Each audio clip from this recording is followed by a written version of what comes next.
Hi kitties, இன்னைக்கு நம்ம டேயோட எஃப்எஃப்னா மை ரக்டு ஹஸ்பண்ட் எபிசோட் 31 தான் பார்க்க போகிறோம். So headsets must and imagine yourself and your skip பண்ணாமல் பாருங்கடா. அப்போ தான் உங்களுக்கு ஸ்டோரியோட ஃபுல் வியூவும் தெரியும். ஓகே, வாங்க நம்ம வீடியோக்குள்ளே போகலாம். லாஸ்ட் எதில் முடிச்சிருந்தோம் அப்படின்னா, உங்களை சுடுகாட்டில் விட்டுட்டு போயிட்டு உங்களை பயமுறுத்தி கூப்பிட்டு வந்து வீட்டில் படுக்க வச்சுருக்கான். இங்கே மயூரியை எதுக்கோ வீட்டுக்கு கூப்பிட்டுருக்கான் அப்படின்னு தெரியல. அப்படியே வாலண்டியா டேயோட ரூம் முன்னாடி போய் நின்னவ தட்டினாலும் உள்ளே கேட்காது. ஏன்னா அந்த ரூம் சவுண்ட் ப்ரூஃப் அப்படிங்கிறதுனால சரி என்ன பண்ணுறது அப்படின்னு சொல்லிட்டு அப்படியே வெளியே நின்றுட்டுருக்கா. அப்படி நின்றுட்டு இருந்தவளோட கண்களில் ஜிமினோட படுக்கை அறை தான் தெரியுது. அது திறந்து கிடக்கிறத பார்த்து அப்படியே லைட்டாக உள்ள பார்வையை திருப்ப தலை முதல் கால் வரைக்கும் போத்தி மூடியபடி ரூமுக்குள்ளே தீயா தூங்கிட்டு இருக்கா. அவளை பார்த்தபடியே எச்சில் கூட்டி விழுங்கின நம்ம மயூரி, என்ன இந்த பொண்ணு இவ்வளோ நேரம் தூங்குறா, யாராவது பார்த்தா தப்பாக நினைப்பாங்களே, இருந்தாலும் நல்ல தைரியசாலி தான்ப்பா அப்படின்னு நினச்சிக்கிட்டே சத்தம் இல்லாமல் மெல்ல ஜிமினோட படுக்கை அறை கதவை மூடிட்டா. மறுபடியும் அவள் அங்கேயே நின்றுட்டு இருக்கும்போது ஜாக்கிங் போகிறதுக்காக ரூம் கதவை திறக்க மயூரியை பார்த்ததும், ஓ காட், ஒன்று நான் வர சொன்ன விஷயத்தையே மறந்து போயிட்டேன். ஆக்சுவலி எனக்கு உங்ககிட்ட ஒரு முக்கியமான விஷயம் பேசணும். ஸோ நீ மேலே ஹாலுக்கு போ, ஜாக்கிங் முடிச்சுட்டு 30 மினிட்ஸில் வரேன் அப்படின்னு சொல்லிட்டு அங்கேருந்து போக மயூரி 3வது மாடி ஹாலில் நின்றுட்டுருக்கா. அந்த நேரத்தில் தான் சுனில் 3வது மாடியில் இருக்கிற தன்னுடைய அப்பாவை பார்க்கறதுக்காக வர அங்கே மயூரி நின்றுருக்கிறத பார்த்தவன் ஒரு நக்கலான புன்னகையோட, நீனும் உயிரோட தான் இருக்கியா, நான் நினச்சேன் இந்நேரத்துக்கு கையால் நீ அடி வாங்கி செத்து போயிருப்பேன்னு, நீ செத்த இடத்துல புல்லு முளைச்சிருக்குன்னு நினச்சேன் அப்படின்னு சுனில் சொன்ன வார்த்தையால் திகச்சு போனவ, எக்ஸ்கியூஸ் மீ சார், நீங்கள் என்ன சொல்ல வரீங்க, எனக்கு புரியலை அப்படின்னு மயூரி சொல்லவும், புரியலைன்னா என்ன, கொஞ்ச நேரத்தில் புரிய வைக்கிறதுக்கு என் பையன் வருவான், நல்லா அனுபவி, உனக்கெல்லாம் இந்த வீட்டில் 3 வேளை நல்லா கஞ்சி சாப்பிட கடவுள் வாய்ப்பு தந்தார், அதை உன்னை பெத்த தண்டங்க வேண்டான்னு சொல்லிடுச்சுங்க, ஒழுங்காக அந்த ஜிமினை கட்டியிருந்தா பணக்கார வாழ்க்கையாச்சும் கிடச்சிருக்கும், இதுக்கு தான் எல்லாத்துக்கும் ஒரு கொடுப்பனை வேணும்னு சொல்கிறது அப்படின்னு சொல்லிட்டு சுனில் அங்கேருந்து நகர்றான். எப்படியும் கல்யாணம் வேண்டாம் அப்படின்னு குடும்பத்தினர் சொன்னதால தான் சுனில் குத்தி பேசுகிறான் அப்படின்னு புரிஞ்சுக்கிட்டு மயூரி அமைதி காக்குறா. ஏன்னா சுனிலோட குணம் அவளுக்கு நல்லாவே தெரியும், எந்த இடத்துல எப்படி குத்தி காயப்படுத்தணும் அப்படின்னு, யாரை எப்படி தூண்டணும் அப்படின்னு அவனை விட இந்த வீட்டில் யாருக்கும் அவ்வளோ நல்லா தெரியாது. அந்தளவுக்கு கேடு கெட்டவன், எல்லாத்தையும் விட தனக்கு ஒரு பிரச்சனை அப்படின்னா அடுத்தவனை மாட்டி விட்டு எப்படி தப்பிக்கணும் அப்படின்னு கூட அவனுக்கு நல்லாவே தெரிஞ்சிருக்கும். அப்படிப்பட்டவன் தான் சுனில். இதனால் அவள் பொறுமையாக நின்றுட்டுருக்கா. 1/2 மணி நேரத்தில் ஜாக்கிங் முடிச்சுட்டு வீட்டுக்கு வந்தான மட்டே நேராக ஹாலுக்கு வந்து அங்கே நின்றுட்டு இருந்த மயூரி பக்கத்தில் வந்து பல்லார்னு வக்கணத்தில் ஒன்றை கொடுக்க அப்படியே தடுமாறி சுருண்டு மயூரி கீழே விழுந்துட்டா. கண்ணோ பல்லு முகத்தாடை அப்படின்னு எல்லாமே ஒரே அடியில் வலிச்சு மூளை வரைக்கும் ஏறிடுச்சு. இதனால் பயந்து போய் அவள் டேயோட முகத்தை பார்க்க முகம் எல்லாம் கோவத்தில் யமன மாதிரி இருக்கா. வேகமாக எழுந்து நிற்கிறா. இன்ன வேகத்தில் இன்னொரு முறை அடி வாங்கி கீழே விழுகிறா. எதுக்கு அடிக்கிறான் அப்படின்னே தெரியல. மறுபடியும் கேட்டாலும் பிரச்சனை, விழுந்து கிடந்தாலும் பிரச்சனை அப்படின்னு எல்லா பக்கமும் பலவித பிரச்சனை. அதனால் மறுபடியும் எழுந்துடுறா.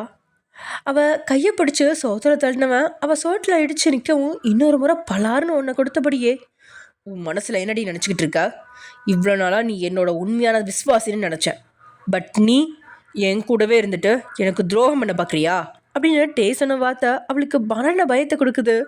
உடனே இல்லை அப்படின்னு தலையாட்டினவ, நோ சார், நான் உங்களுக்கு துரோகம் பண்ண கனவுலையும் நினச்சதில்ல, ப்ளீஸ் ட்ரஸ்ட் மீ, நான் எந்த தப்பும் பண்ணலை அப்படின்னு அவள் அழுத்தி சொல்லவும், ஆர் யூ ஷுர் மயூரி, எனக்கு தெரியாமல் எந்த தப்பும் பண்ணலையா அப்படின்னு அவள் கண்களில் அசைவுகளை கூர்மையாக கவனித்தபடி கேட்குறான் மயூரி. கனவுல மட்டும் இல்லை, நினைவுலையும் டேக்கு எதிராக எதையுமே யோசிச்சதில்ல.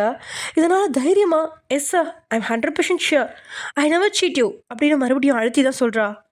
Okay Mayuri, I trust you, but அந்த ட்ரஸ்ட்டை நீ நேத்திக்கே உடைச்சிட்ட அப்படின்னு சொன்னபடியே அங்கேருந்து ரிமோட்டை எடுத்து டிவி ஆன் செய்ய அதில் ஒரு வீடியோ ஓட தொடங்குது. சத்தம் இல்லாமல் ஓடுனா அந்த வீடியோவை பார்த்து மயூரியோட இதய துடிப்பே நில்லுது.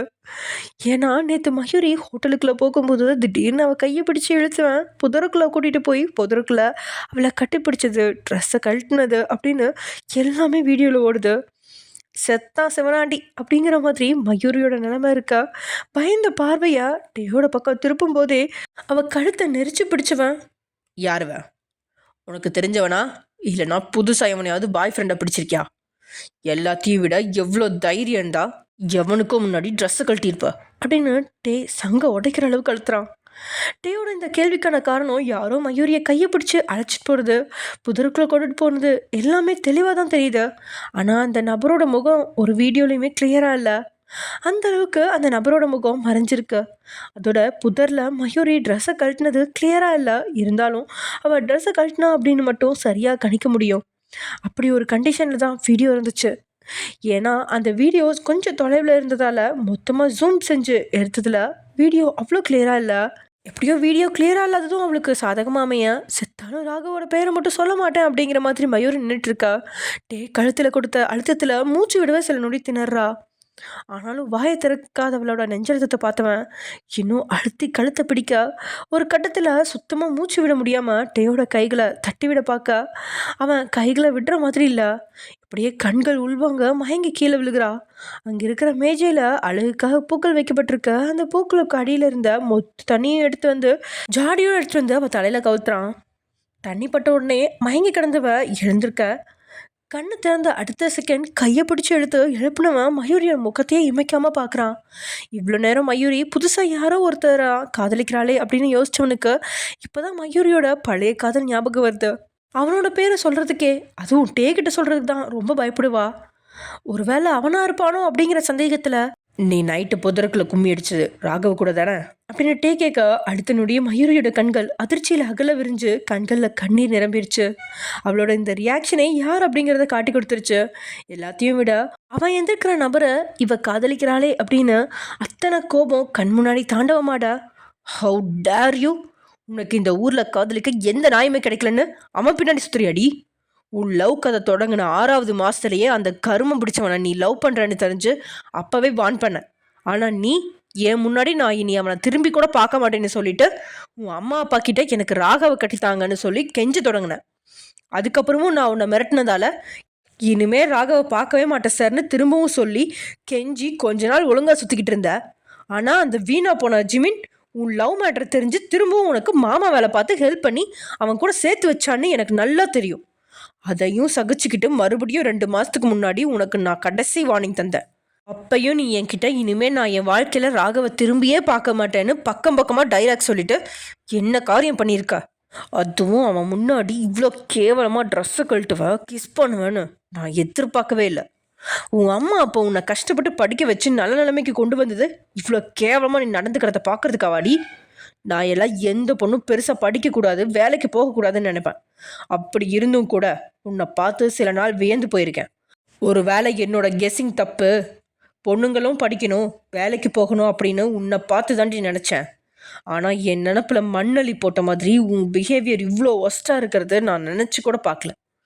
இனிமேல் உனக்கு வார்னிங்லாம் கிடையாது, இனி என்னோட ஆக்ஷன் மட்டும்தான் அப்படின்னு சொல்லி மயூரியோட மொபைலை பாக்கெட்லேருந்து எடுத்தவன் ராகவோட என்ன டயல் செஞ்சு ஃபோன் செய்து மயூரியோட கையில் கொடுத்தவன், இந்த நாய்கிட்ட எங்கே இருக்கிறான்னு கேளு அப்படின்னு கண்ணை உருட்டி கொலை வெறியில் மிரட்டுறான்.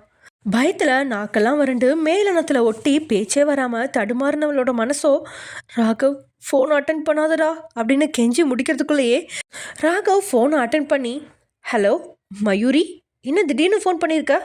பொதுவாக நீ ஃபோன்லாம் பண்ண மாட்டியேடி, யாருக்கும் தெரியாமல் மெசேஜ் தானே அனுப்புவ, ஏதாவது எமர்ஜென்சி விஷயமா அப்படின்னு ராகவ் கேட்க மயூரிக்கு எதிர்ப்புறத்துல இருந்து பேசவே முடியல. கண்ணு முன்னாடி ருத்ரமூர்த்தி அட்டே நிற்கிறதுனால அது அது நீ இப்போ எங்கே இருக்க ராகவ் அப்படின்னு அவன் கேட்க, நான் நேற்று கிளைண்ட்டை பார்க்க போயிட்டு ஹோட்டல்லே ஸ்டே பண்ணேன். காலையிலேயே அம்மா ஃபோன் பண்ணி உனக்காக சூடாக சமைச்சு வச்சுருக்கேன், வீட்டுக்கு வந்து சாப்பிடுன்னு சொல்லிட்டாங்க. அதான் வீட்டுக்கு போக கிளம்புனேன். ஆனால் சைதாப்பட்ட டிராஃபிக்கில் மாட்டி நிற்கிறேன். 10 நிமிஷமாக நிற்கிறேன்டி. கார் அங்கிட்டும் போக மாட்டேங்குது இங்கிட்டும் போக மாட்டேங்குது, எதுக்கு இந்த டிராஃபிக்கோ தெரியல அப்படின்னு அவன் சொன்ன அடுத்த செகண்ட் மயூரியோட கையில் இருந்த மொபைலை பிடுங்கி தொடர்பாக துண்டிச்சிட்டான். என்ன மயூரி, உன் லவர் உன்கிட்ட சைதாப்பட்ட சிக்னலில் டிராஃபிக்கில் மாட்டிட்டு நிற்கிறேன்னு சொன்னானா? அது டிராஃபிக் கிடையாது, நான் அவனுக்காக வச்ச ட்ராப். நானும் அவன் என் எதிரி, அவன் கூட பழகாதுன்னு உனக்கு கிளிப்பிள்ளைக்கு படித்து சொல்கிற மாதிரி சொன்னேன். ஆனால் நீ நாய்வாலை நிமித்த முடியாது, பொட்டச்சிங்களை திருத்த முடியாதுன்னு சொல்லுவாங்களே, அதே மாதிரி தான் இருக்க. இனிமேல் உனக்கு இன்னொரு சந்தர்ப்பமே கிடையாது. அந்த ராகவ் செத்து போனா இன்னொரு முறை அவன்கிட்ட கூத்தடிக்க மாட்டேதானே அப்படின்னு சொன்ன வார்த்தை மயூரியோட இதய துடிப்பை படுபடன்னு அதிகப்படுத்துது. சார் என்ன சொல்கிறீங்க, எனக்கு புரியலை அப்படின்னு அவன் சொன்னதும் ரிமோட் பட்டனை அழுத்தி சேனலை மாற்றுற மாதிரி டிவியில் இன்னொரு வீடியோவை அவன் ப்ளே பண்ண, சிக்னலில் ராகவோட கார் டிராஃபிக்கில் நின்றுட்டு இருக்கும்போது அப்படியே மயூரி பதட்டத்தில் பாதி உயிரை எழுந்துட்டா. என்ன மயூரி, வாளோட பிளாக் கலர் ஜாகுவா கார் தெரியுதா? இன்னும் 2 நிமிஷத்தில் அந்த கார் அப்பளம் மாதிரி நொறுங்க போகுது. அது எப்படின்னு யோசிக்காத, ரொம்ப சிம்பிள். அவன் காருக்கு பின்னாடி ஒரு லாரி நிற்குது பார்த்தியா, அதே மாதிரி எதிர்பக்கத்துலேயும் ஒரு லாரி சிக்னலில் நிற்குது. இன்னும் 2 நிமிஷத்தில் சிக்னல் அன்லாக் ஆன உடனே உன் ஆள் வண்டியை முன்னாடி கொண்டு போவான். அடுத்த செகண்ட் முன்னாடி நிற்கிற லாரி நேராக வந்து அவன் காரில் மோதும். அப்படியே பின்னாடி இருக்கிற லாரியும் அவன் வண்டியில் மோதும். 2 லாரிக்கு இடையில அவனோட கார் லாரி டயரில் மாட்டின எலுமிச்சம்பழம் மாதிரி ஆகும். அவ்வளோ கொடூரமாக அவன் கொல்ல போகிறேன் அப்படின்னு குண்டை தூக்கி போட்டவன் மொபைலை கையில் எடுத்து ஏதோ எனக்கு ஃபோன் பண்ணி சிக்னலை அன்லாக் பண்ணுங்க அப்படின்னு சொன்னதும் தான் உண்டு. அப்படியே வாகனங்கள்லாம் கூட்ட நெரிசலில் நகர தொடங்கிடுச்சு. மயூரி மரணத்தை பார்த்த மாதிரி பயந்து நடுங்கி, சாரி சார், ப்ளீஸ் வேண்டாம் சார், ப்ளீஸ் ப்ளீஸ் ராகவ எதுவும் பண்ணிடாதீங்க, நான் இனிமேல் எந்த தப்பு பண்ண மாட்டேன், ப்ளீஸ் அண்ணா ப்ளீஸ் அவனை எதுவும் பண்ணிடாதீங்க அண்ணா அப்படின்னு அவன் காலிலே விழுந்து கெஞ்சிட்டா மயூரி. ஆனால் ராகவோட கார் முன்னோக்கி செல்ல எதிர்ப்புறத்தில் இருந்த லாரி அவன் காரை மோதுறதுக்காக வர ஜஸ்ட் மிஸ்ல சுதாரிச்சவன் காரை படார்னு வளைச்சிட்டான். அதில் கார் தடுமாறி அங்கே இருக்கிற கம்பியில் பலமாக மோதி நிற்க பின்னாடியிலேருந்து வந்த லாரி ராகவோட வாகனத்தில் மோத அதை பார்த்து உயிரே போன மாதிரி பதறினவ கண்ணில் இருக்க முடி ஆ அப்படின்னு அலறி துடிச்சு டேயோட கால்களை கெட்டியாக பிடிச்சபடி பயங்கரமாக கதறி அழுகிறா. அவளுக்கு சத்தியமாக உயிரே இல்லை அப்படிங்கிற அளவுக்கு கதறி அழுகிறா. ஐயோ கடவுளே, நான் ரொம்ப பெரிய தப்பு பண்ணிட்டேனே, ஏன் இந்த மாதிரி பண்ணீங்க அப்படின்னு அவள் பயங்கரமாக அழுவும். அதையெல்லாம் பார்த்து அமைதியாக இருந்தவன், போதும் ஓவராக அழாத, இன்னும் அவன் சாகலை அப்படின்னு சொன்னதும் டேயோட வார்த்தையால் கண்ணால் திறந்து கண்ணீரை கூட துடைக்காம வீடியோவை பார்க்க நல்ல வேலையாக பின்னாடி இருந்த அந்த லாரி அவனை மோதலை. ஆனால் ஜஸ்ட் மிஸ்ல மோதுற மாதிரி போய் இடைவெளியில் நின்றுட்டுருக்கு. ஒரு வேளை அந்த லாரி மோதி இருந்தா நிச்சயம் லாரியோட அடியில் மாட்டின நாயை போல தான் ராகவோட கார் இருந்திருக்கும் அப்படிங்கிறது மயூரிக்கே நல்லா புரிஞ்சிருச்சு.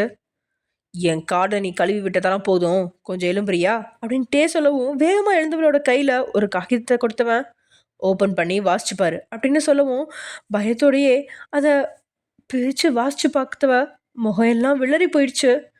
சார் என்ன இது அப்படின்னு அவள் விம்மி விம்மி அழ. ஏன் அதை வாசிச்ச உனக்கு என்னன்னு புரியலையா? இன்னும் 2 வாரத்தில் உனக்கும் பிஸ்னஸ்மேன் ஆரிக்கும் என்னோட 5 ஸ்டார் ஹோட்டலில் கிராண்டாக என்கேஜ்மெண்ட் நடக்க போகுது. அதுக்கப்புறம் 1 வீக் தாண்டி என்னோட மண்டபத்திலே உனக்கு கிராண்டாக கல்யாணம் நடக்கும், அதுவும் ஏன் தலைமையில் அப்படின்னு சொன்ன வார்த்தை மயூரியோட தலையை சுற்ற அளவுக்கு பலத்த அடியாக இருக்கு. மனசில் ஒருத்தன் இருக்க இன்னொருத்தனோட திருமணமா அப்படிங்கிற நிலையில் அவள் அப்படியே கூனி குறுகிறா. அப்படியே அவன் நாடியில் ஒத்த விரலை கொடுத்து அழுத்தி தன் முகத்தை பார்க்கும்படி செஞ்சவன், நான் நினச்சா ராகவை கொலை பண்ணியிருக்க முடியும், ஆனால் கொல்லக்கூடாதுன்னு நினைக்கிறேன். அவன் என் முன்னாடி தோக்கணும், அதை நான் பார்க்கணும்.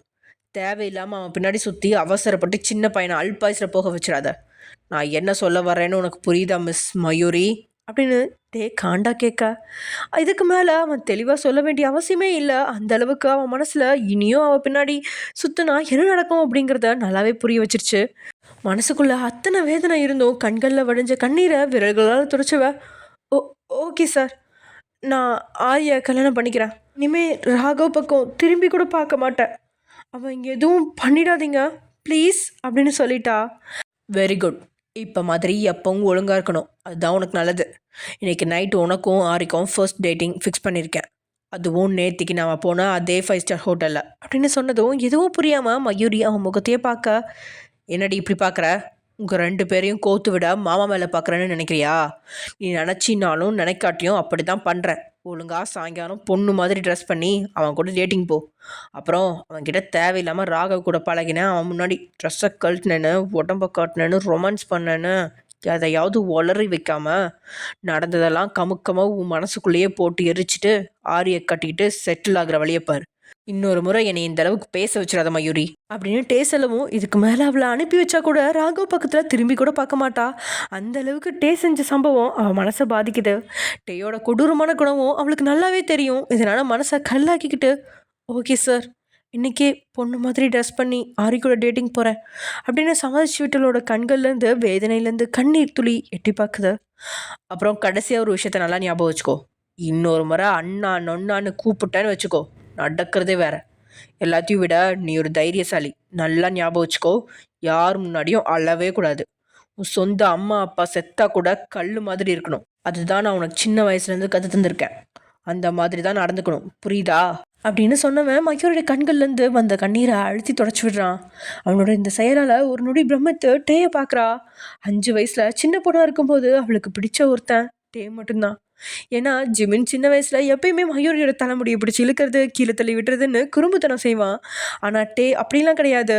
எப்போதாவது ஊருக்கு வரும்போது லக்ஷ்மி ஜிமின் கூட டேயும் அழைச்சிட்டு வருவாங்க. அப்போல்லாம் எப்பயுமே மயூரி டேயோட கையை பிடிச்சிக்கிட்டே, அண்ணா என்னை விட்டு போகாத, இங்கேயே இரு அண்ணா, என் கூட வெளியே வா அண்ணா, என் பக்கத்தில் உட்காரு அண்ணா அப்படின்னு பாசத்தில் உருகுன ஒரு சில நாட்கள் கண்ணு முன்னாடி வந்து போகுது. அந்த அளவுக்கு மயூரிக்கு டே மேலே ஒரு பாசம் இருக்கு. டேயும் ஜிமினும் முறப்பையன்கள் தான். ஆனால் டேயை அவ அண்ணனாக தான் நினச்சிட்டு இருக்கா. ஆனால் நாட்கள் செல்ல செல்ல டே அவனை சுற்றி நடந்த நிகழ்வுகளால் இழப்புகளாலையும் அவனை ஒரு கல்லாவும் மனசை ஒரு எந்திரமாகவும் மாற்றிட்டான்.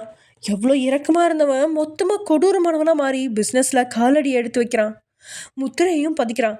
இது ஆரம்பத்தில் தெரியல அப்படின்னா கூட அவன்கிட்ட பாடிகார்டாக சேர்ந்ததுக்கப்புறம் மயூரிக்கு நல்லாவே புரிஞ்சிருச்சு.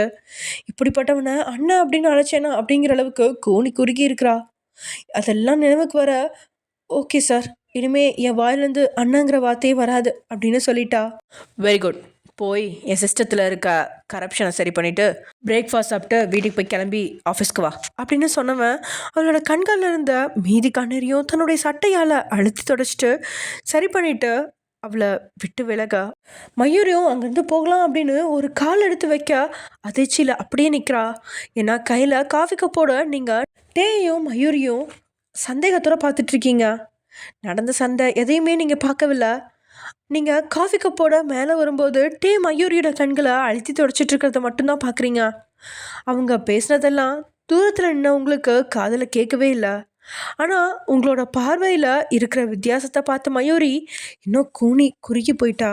ஏன் டே இவ்வளோ குடும்பப்படுத்துகிறான், அவள் லவ் தானே பண்ணுறா அப்படின்லாம் யாரும் நினைக்காதீங்க. ஒரு வேளை மயூரி ராகவை லவ் பண்ணாமல் வேற யாராச்சும் லவ் பண்ணியிருந்தா ஒரு வேளை அவன் ஓகே சொல்லியிருப்பான் போல.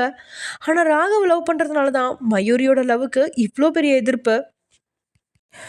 அப்படியே கூனி குறுகிய நின்னவ ஒரு வேளை தப்பாக நினச்சிருப்பாளோ அப்படிங்கிற பதட்டம் மயூரியை கொல்ல. ஆனால் டேயெல்லாம் எந்த ஒரு பதட்டமும் இல்லாமல், ஏய் போக சொன்னால் போக மாட்டியா, எதுக்கு இங்கே நிற்கிற அப்படின்னு அதட்டவும் தலை கவிழ்ந்துக்கிட்டே அங்கேருந்து 2வது மாடியில் இருந்த சிஸ்டம் ரூம்குள்ளே புகுந்துட்டா. உங்களுக்கு சுத்தமாக எதுவுமே புரியலை. மயூரியோட கண்கள் கண்ணீரில் சிவந்திருக்கு, கண்ணுங்களும் வீக்கம் போட்டிருக்கு. ஆனால் 2 பேரும் நெருக்கமாக மட்டும் நின்றுட்டு இருந்தாங்க. ஒரு வேளை தன்னுடைய பார்வையில் கோளாரா இல்லை பார்த்தது தான் உண்மையா அப்படின்னு குழம்பி போய் நிற்கும் போதே உங்களை பார்த்து டே கையால் சொடுக்கு போடுறான். இதனால் அவன் பார்வை டேயோட பக்கம் திரும்ப அவன் அப்படியே சைய காமிச்சான் பக்கத்தில் வர சொல்கிறான். இவ்வளோ நேரம் காஃபி கொடுக்கறதுக்காக தைரியமாக வந்தீங்க, ஆனால் இப்போது தைரியம்லாம் நெருப்பில் விழுந்த தண்ணி துளி மாதிரி ஆயிடுச்சு. இருந்தாலும் பயத்தை வெளியே காட்டாமல் முடிஞ்ச அளவுக்கு மெயின்டைன் பண்ணி டேயோட பக்கத்தில் வந்த நீங்கள் காஃபியை நீட்டியபடி காஃபி அப்படின்னு சொல்கிறீங்க. அதை வாங்கி குடித்தபடியே உங்களை அப்படியே பார்வையால் அளவெடுக்கிற மாதிரி பார்க்குறான். அவன் பார்வையிலே ஏதோ தொட்டா சினுங்கி போல உடலெல்லாம் சினுங்கிடுச்சு. இருந்தாலும் அவன் கண்களை பார்க்காம தலை கவிழ்ந்து எப்படியோ சமாளிச்சுட்டு நிற்க, வழக்கம் போல் எந்த ஒரு மேக்கப்பும் இல்லை, சிம்பிளாகவும் நேர்த்தியாகவும் உடை, நெற்றியில் உச்சி வகட்லேயும் ஒரு குங்குமம் அப்படின்னு சிம்பிளாக இருந்தாலும் ஒரு நாளும் இல்லாமல் தலையில் மல்லிப்பூ வச்சுருக்கீங்க. அதையே பார்த்தபடியே காஃபியை குடிச்சுவேன் காஃபி கப்பை டேபிள் மேலே வைக்க, நீங்கள் அந்த கப்பை எடுத்ததுக்காக கையை நீட்டவும் திடீர்னு 2 கைகளால் உங்களோட 2 பக்கம் இடுப்புலையும் கையை வச்சவன் அப்படியே தூக்கி அந்த டேபிள் மேலே உட்கார வச்சிட்டான். அவன் செயலில் பயந்து நடுங்கின நீங்கள் அவன் தோள்பட்டையில் அழுத்தி உங்ககிட்ட நெருங்காதபடி பிடிச்சு, அடுப்பில் சாப்பாடு இருக்கு, கருகி போயிடும், நான் போகிறேன் அப்படின்னு பதட்டப்பட, சாப்பாடு தானே, கருகி போச்சுன்னா நானே சாப்பிட்டுக்கிறேன், இல்லை நான் கீழே கொட்டிக்கிறேன் அப்படின்னு சொன்னபடியே அவனோட தோள்பட்டையா பிடிச்சிருந்த உங்களோட விரல்களை வருடியபடியே மெதுவாக கோடு இழுத்துட்டே கொஞ்சம் கொஞ்சமாக மேலேறி வந்த தோள்பட்டை வழியா கழுத்து அடைஞ்சு முகத்துக்கு வந்தவன் உங்களோட மூக்கோட நுனியை பிடிச்சி இழுத்தபடி கையெடுக்கிறான். அவனோட செயலில் ஏதோ ஒரு உணர்வு எட்டி பார்க்குது. ஆனால் அந்த உணர்வை வெளிக்காட்ட அவ்வளோ பயம். நேற்று கொஞ்சம் நெஞ்சமாக கஷ்டப்படுத்தினா அதையெல்லாம் கண் முன்னாடி ஸ்லோ மோஷனில் வந்து போகுது உங்களுக்கு. இதனால் பயத்தோடையே அவனையே பார்த்துட்ருக்க. என்னடி இப்படி பார்க்குறா? பொதுவாக பசங்க இப்படி ஸ்லோவாக டச் பண்ணா பொண்ணுங்களுக்கு மூணு மாறும்னு நேற்றுக்கு யூடியூப்பில் ஒரு வீடியோ பார்த்தேன். உனக்கு அந்த மாதிரி எதுவும் ஃபீல் ஆகலையா அப்படின்னு கேட்டு முடிக்கிறதுக்குள்ளேயே இல்லை அப்படின்னு தலையசிச்சிங்க. அவன் எதிர்பார்த்த பதில் வராததால் முகத்தில் அப்பட்டமான ஏமாற்றம் வந்து போனாலும் பழையபடி டெரர முகத்தை வச்சுட்டு இருந்தவன், ஏன் உனக்கு மட்டும் அந்த மாதிரி ஃபீலிங்ஸ் வரல அப்படின்ட்டு கோவப்பட அவன் கேள்வியே பைத்தியக்காரத்தனமான கேள்வியாக இருக்க. பாசமாகவும் ஆறுதலாகவும் உங்ககிட்ட பேசியிருந்தா அவன் நெருங்கி வரணும் அப்படின்னே இல்லை, நீங்களே நெருங்கி போயிருப்பீங்க. நீங்களும் ஒவ்வொரு முறையும் அவன் தர்ற வேதனையை சகிச்சுக்கிட்டு வாழ்ந்தாலும் திரும்ப திரும்ப அவன் தர்றதெல்லாம் வேதனையாக இருக்கா, இதில் எங்கே ரொமான்டிக்கெல்லாம் எட்டி பார்க்கும் அப்படிங்கிற மாதிரி தான் இருக்கு உங்கள் ஃபேஸ் ரியாக்ஷன். உன்கிட்ட தான் கேட்டேன், உனக்கு ஏன் ஃபீலிங்ஸ் வரல, டாக்டர் ஏதாவது பார்க்கணுமா அப்படின்னு டெரராக கேட்குறான்ட்டே. இந்த இடத்துல என்ன பதில் சொல்லலாம், உண்மையை சொல்லலாமா இல்லை பொய்யை சொல்லலாமா அப்படின்னு யோசிச்சுட்டு இருந்தவங்களுக்கு பழக்கம் போல் உண்மையை சொல்லி வாங்கி கட்டிக்கலாம் அப்படின்னு தான் தோணேன். எனக்கு உங்களை பார்த்தா ஃபீலிங்ஸ் வரலங்க, பயமாக இருக்குது.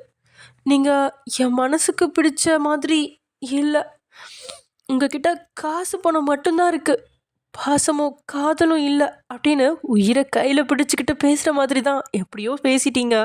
நீங்கள் அவன்கிட்ட மனசு விட்டு பேசணும் அப்படிங்கிற எண்ணம்லாம் அவனுக்கு இருக்குது. ஆனால் அப்படி நீங்கள் மனசு விட்டு பேசும்போது அதை ஏற்றுக்கிட்டு சகிச்சிட்ருக்கிற அளவுக்கு பொறுமை தான் இல்லை.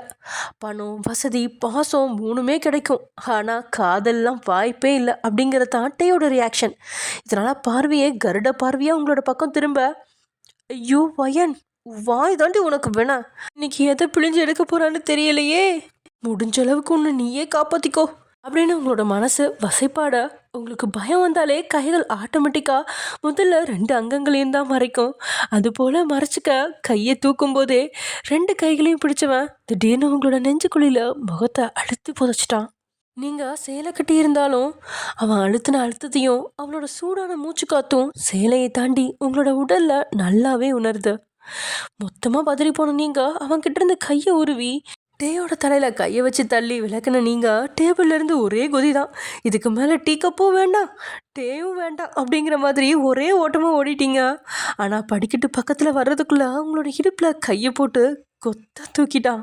டே எங்கடி ஓடுறா, நான் பக்கத்தில் நெருங்குறப்ப விலகி போகாதான்னு திரும்ப திரும்ப சொல்கிறேன், பட் நீ அதை தான் திரும்ப திரும்ப ரிப்பீட் பண்ணுற அப்படின்னு தூக்கி மறுபடியும் டேபிளில் உட்கார வச்சுட்டு உங்கள் பக்கத்தில் நெருக்கமாக நின்றுட்டான்.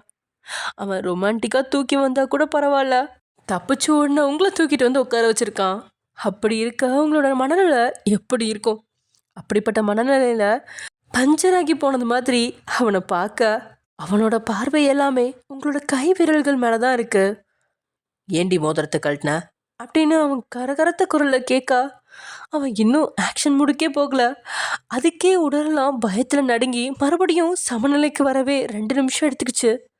நீங்கள் ஏதோ பேச வாய் திறக்கும் போதே மோதிர விரல அழுத்தி பிடிக்கிறான். வலிக்குது அப்படின்னு நீங்கள் கதறவும் இன்னும் அழுத்தம் அதிகரிக்க விரல்லாம் உடைங்கிற மாதிரி இருக்கு. அப்படி நீங்கள் பயந்துட்டீங்க. ப்ளீஸ் கையை விடுங்க, வலிக்குது. அந்த மோதிரத்தை போட்டுக்கிட்டு குளிக்கிறப்ப முதுகு கீறிடுச்சு, அதான் கழட்டி வச்சேன் அப்படின்னு நீங்கள் சொல்லவும் லேசாக திருப்பி முதுக காட்ட கீரல் அடையாளம் மேலோட்டமாக இருக்கு. அடுத்த நொடியே உங்களோட கையை விடுவிச்சுவேன். இதை முதல்ல சொல்லியிருக்க வேண்டியது தானே, ரொம்ப வலிக்குதா அப்படின்னு அவன் கேட்க இல்லை அப்படின்னு தலையாட்டிட்டீங்க. மேலோட்டமான அந்த காயத்தை கண்களால் ஸ்கேன் செஞ்சபடியே அது மேலே கை விரலை எடுத்து வைக்கிறான். காயத்தில் அவன் கைப்பட்டதுனால வலிக்குதோ இல்லையோ அவன் கை முதுக தொட்டதால அப்படியே பயந்து நடுங்கின நீங்கள் முதுக லேசாக அசைச்சு விலக பார்க்க, இங்கேருந்து போக ட்ரை பண்ணால் ப்ளவுஸை கழட்டிட்டு முதுகில் கிஸ் பண்ணுவேன், நல்லா யோசிச்சு முடிவு பண்ணு அப்படின்னு சொன்ன டேயோட வார்த்தையால் அங்கேருந்து நகரவே இல்லை. நீங்கள் அவனோட பார்வை முழுசுமே உங்கள் மேலே தான் பரவி இருக்கா. பக்கத்தில் தான் பாலகிருஷ்ணாவோட பெட்ரூம் இருக்கு, அதுக்குள்ளே தான் சுனிலும் இருக்கான், அதை பற்றியும் எண்ணம் இல்லை. மனைவிக்கு அவனோட நெருக்கம் பிடிச்சிருக்கா இல்லையா அப்படிங்கிற எண்ணமும் இல்லை. நான் மயூரி பக்கத்தில் நெருக்கமாக இருந்ததை பார்த்து தப்பாக தானே நினச்சேன் அப்படின்னு அவன் கேட்கவும் அவன்கிட்ட சொல்லலாமா வேண்டாமா, மறுபடியும் பிரச்சனை வருமா அப்படின்னு தான் உங்களோட மனசு பதற. நீ என்ன நினச்சாலும் தைரியமாக சொல்லு, நான் இந்த முறை எதுவும் பண்ண மாட்டேன் அப்படின்னு அவன் அழுத்தமாக சொல்லிட்டான். தன்னுடைய கண்ணை பார்த்தபடி அவன் சொன்ன அழுத்தமான வார்த்தையால் மனசு ஒரு நொடி சலனம் கொள்ள, ரொம்ப நெருங்கி நின்னதுனால தப்பாக தான் நினச்சேன், ஆனால் நீங்கள் மயூரியை உங்கள் தங்கச்சியாக நினைக்கிறது எனக்கு தெரியும், இருந்தாலும் என் புருஷன் இன்னொரு பொண்ணு கூட கொஞ்சம் நெருக்கமா அப்படின்னு அதுக்கு மேலே நீங்கள் எதுவுமே பேசாமல் இருக்க உங்களுக்கு தான் மேலே ஒரு சின்ன பாசம் இருக்குது அப்படிங்கிறது உள்ளுக்குள்ளே ஒரு சின்ன மகிழ்ச்சி இருந்தாலும் உங்களை விட்டு விலகினவன் இப்போ என்ன சொன்ன நான் அவளை தங்கச்சியை நினைக்கிறேனா அப்படின்னு அழுத்தி கேட்க ஆமாம் நீங்கள் அவங்கள தங்கச்சியை தானே நினைக்கிறீங்க நான் நிறைய முறை பார்த்துருக்கேன் வீட்டில் இருக்க பாடி கார்ட்ஸ் யாருக்கிட்டேயும் சாப்பிட சொல்ல மாட்டீங்க ஆனால் மயூரியை சாப்பிட வைப்பீங்க கொஞ்ச நாளைக்கு முன்னாடி என்ன ஒரு பார்ட்டிக்கு கூட்டிகிட்டு போனீங்களே அங்கே கூட நீங்கள் என்னை பத்திரமா பார்த்துக்கிட்டாலும் மயூரி பக்கத்தில் ஏதாவது பையன் போகிறானா அவளுக்கு ஏதாவது பிரச்சனை கொடுக்குறான்னு அவளையும் நல்லா கவனிக்கிறீங்க ராத்திரி அத்தைக்கிட்ட ஃபோன் பண்ணி பேசி முடிச்சுட்டு அடுத்ததாக பாடி கார்ட்ஸ் கிட்ட ஃபோன் பண்ணி மயூரியை பற்றி கேட்குறீங்க அவளை பத்திரமா வீட்டில் கொண்டு போய் சேர்க்க சொல்லி ஆர்டர் போடுறீங்க இதெல்லாம் பார்க்கும்போதே நீங்கள் அவங்கள தங்கச்சியாக நினைக்கிறீங்கன்னு எனக்கு ஃபீல் ஆச்சு அப்படின்னு நீங்கள் சொல்லவும் உண்மையில் அவன் முகத்தில் ஒரு சின்ன மாற்றம் தோணுது. இருந்தாலும் அதை உள்வாங்கி முகத்தை டெரராக மெயின்டைன் பண்ணவன் அவளை இப்போ நான் என் தங்கச்சின்னு சொன்னேன், அவள் என் முறை பொண்ணு அப்படின்னு புருவத்தை உயர்த்த முறை பொண்ணு தான், ஆனால் நீங்கள் தங்கச்சியை தானே நினைக்கிறீங்க. ஜிமினா தான் அப்பப்போ மயூரியை சைட் அடிக்கிறாரு, ஆனால் நீங்கள் அந்த மாதிரி எதுவும் பண்ணலையே, அதனால தான் அப்படின்னு அவன் பேசிகிட்டு இருக்கும்போதே திடீர்னு புண்ணாச்சவன் உங்கள் நெத்தியில் இதழ் பதிக்கிறான். அவனோட இரு இதழ்களும் உங்களோட நெத்தியில் கோலமே போடும். அந்த அளவுக்கு அழுத்தமான முத்தத்தை அவன் கொடுக்கவும் உங்களோட வார்த்தைகள் தடுமாறுது. கண்கள் எல்லாம் அவனையே பார்க்க இன்னொரு முறை இந்த மாதிரி ஓவராக பேசாத, மீறி பேசினா லிப்ஸை கடிச்சிருவேன், ஜாக்கிரதை, போ சமயக்கட்டில் வேலை இருந்தா பாரு அப்படின்னு அவன் சொன்னதும் இதுதான் நல்ல சந்தர்ப்பம் அப்படின்னு ஒரு நொடி கூட யோசிக்காம நீங்கள் டேபிள்லேருந்து இறங்கி டீ கப்பை கூட எடுக்காம ஒரே ஓட்டம்தான். நீங்கள் இந்த அளவுக்கு தன்னை கூர்ந்து கவனிக்கிறீங்களா அப்படின்னு ஒரு நொடி யோசிக்கிறான். அதே நேரத்தில் அண்ணா அண்ணா அப்படின்னு சின்ன வயசுல இடைவிடாம கூப்பிட்டுட்டு இருக்கோம் மயூரியோட குரல் ஞாபகத்துக்கு வந்து சில வினாடி உதட்டில் ஒரு புன்னகை மலர்ந்தாலும் அடுத்த செகண்ட் அந்த புன்னகை அப்படிங்கிற மலரை கூட பறிச்சு காலால் நசுக்கிறது மாதிரி முகத்தை இறுக்கமாக வச்சுக்கிட்டு பக்கத்தில் இருந்த பாலகிருஷ்ணாவோட ரூமுக்குள்ளே நுழையிறான் டே. அதே சமயம் மயூரி டே சொன்ன வேலையெல்லாம் முடிச்சுட்டு அப்படியே வீட்டுக்கு வெளியில் வர கரெக்டாக ஜிமின் காரில் வந்து நிற்கிறான். எவன்டா அது அப்படின்னு மயூரி நிமிர்ந்து பார்க்க அங்கே நம்ம ஜிமின் தான் நின்றுட்டு இருக்கான். ஹாய் மயூ பேபி, என்ன நான் கல்யாணம் பண்ணிக்காக சோகத்தில் சுற்றிட்டு இருக்கியா அப்படின்னு வந்ததும் வராதுமா ஜிமின் கலாய்க்க ஆரம்பிக்கா. கடவுளே, வந்ததும் வராதுமா ஓவராக வம்பு பண்ணுறானே. ஏற்கனவே லவ் ஃபெயிலியரில் ஹார்ட்லாம் வலிக்குது, இதில் என் ஹார்ட்டை இன்னும் பஞ்சராக்க பார்க்குறானே, இவன்கிட்ட பேச்சே கொடுக்காம போயிடுவோம் அப்படின்னு அவளோட மூளை எச்சரிக்கா. அப்படியே ஒரு காலை எடுத்து வச்சு நகர்றா. அவன் முன்னாடி வந்து வழிமறிக்கிறான் ஜிமின். இதில் அவளை வெறுப்பேற்றுறதுக்கு என்ன அவளோட தலைமுடியெல்லாம் களைச்சி போட்டு தலையில் கொஞ்ச நேரத்துக்கு முன்னாடி லக்ஷ்மி வச்சு விட்ட மல்லிகைப்பூலாம் எடுத்து உருவி போட்டு அப்படியே வாசம் பிடிச்சிட்டு அப்படின்னு சொல்ல, டேய் ஒழுங்க போயிடு, நானே பல கஷ்டத்தில் இருக்கேன், என்கிட்ட வம்பு பண்ணி வாங்கி கட்டிக்காத, வீட்டுக்குள்ளே என்ன நடந்துட்டு இருக்குன்னு உனக்கு தெரியுமா அப்படின்னு மயூரி கேட்டபடி பல்ல கடிக்க. வீட்டுக்குள்ளே எரும மாடு எங்கள் அப்பன், தண்டக்கல் தான் என் பெரியப்பன், சேத்துல விழுந்த பண்ணி எங்கள் தாத்தன், மூணும் இந்த வீட்டுக்குள்ளே தான் சுற்றிட்டு தெரியும். இப்படிப்பட்ட ஜந்துக்கள் வாழ்கிற வீட்டுக்குள்ளே நம்ம கப்பிள்ஸாக நுழைவோமா அப்படின்னு சொல்லி அவள் தோளில் கையை போட்டுடணும். டக்குன்னு அவன் கையை தட்டி விட்டுவா. அப்படின்னா உனக்கு என்ன நடக்குதுன்னே தெரியாதா? ஆல் தி பெஸ்ட், நீ உசுரோட இருந்தா நாளைக்கு சந்திக்கலாம் அப்படின்னு மயூரி வாலண்டியரா ஜிமினோட கையை பிடிச்சு குளுக்குறா. ஜிமினுக்கு ஒரு நொடி குழப்பமா இருந்தாலும் தேங்க்ஸ் செல்லம், நாளைக்கு நான் உயிரோட இருந்தா என்னை கல்யாணம் பண்ணி என் பிள்ளைய உன் வயிற்றுல வாங்கிக்கிறியா அப்படின்னு மறுபடியும் கிண்டல் அடிக்க தொடங்க. நான் எதுக்குடா உன்னை கல்யாணம் பண்ணி உன் பிள்ளைய வாங்கணும், ஆல்ரெடி உன் பிள்ளையோட ஒருத்தி ரெடியாக தான் இருக்கா, உள்ளப்போ உனக்கு தரமான சம்பவம் காத்திருக்கு, பாய்டா செல்லம் அப்படின்னு ஜிமினை பாவமாக ஒரு பார்வை பார்த்தாலும் இன்னைக்கோட ஜிமின் சத்துருவான் அப்படிங்கிற மகிழ்ச்சியில் தான் மயூரி அங்கேருந்து கிளம்புறா. ஜிமின்க்கு சுத்தமாக அவன் சொல்கிறது விளங்கவே இல்லை, என்ன நடக்குது அப்படின்னும் புரியவும் இல்லை. ஏன்னா இப்போ வரைக்கும் தியா வீட்டில் இருக்கிற விஷயம் ஜிமினோட காதுக்கு போகவே கூடாது அப்படின்னு முன்கூட்டியே எல்லா ஏற்பாடையும் செஞ்சுட்டான். வீட்டில் இருக்க பாடி கார்ட்ஸால் அவனுக்கு எந்த தகவலும் போகாது, மயூரியும் தகவலை சொல்ல மாட்டா, அதை மீறி சொன்னால் நம்ம கண்ணம்மா தான் சொல்லுவா அப்படின்னு அவளோட மொபைலையும் முன்கூட்டியே வாங்கிட்டான். இப்போ வரைக்கும் வீட்டில் ஜிமினோட மனைவி அப்படின்னு ஒருத்தி உட்காந்துட்டு இருக்கா அப்படிங்கிறது தெரியாம தான் ஜிமின் வீட்டுக்குள்ளே வந்திருக்கான். இருந்தாலும் மயூரி சொன்னதை நினச்சி கொஞ்சம் குழப்பமாக இருக்க, வீட்டுக்குள்ளே போகலாமா இல்லை திரும்பி போயிடுவோமா அப்படின்னு யோசித்தவன் கடைசியில் என்ன பிரச்சனை வந்தாலும் பார்த்துக்கலாம் அப்படின்னு நெஞ்சை நிமித்திக்கிட்டு வீட்டுக்குள்ளே போகிறான். நம்ம ஜிமினோட மைண்ட் வாய்ஸ். ஓகே ஃப்ரெண்ட்ஸ், இதோட நம்ம இந்த எபிசோட முடிச்சுக்கலாம். நெக்ஸ்ட் எபிசோடில் என்ன நடக்க போகுது அப்படிங்கிறத நாளைக்கு பார்க்கலாம். பாய்.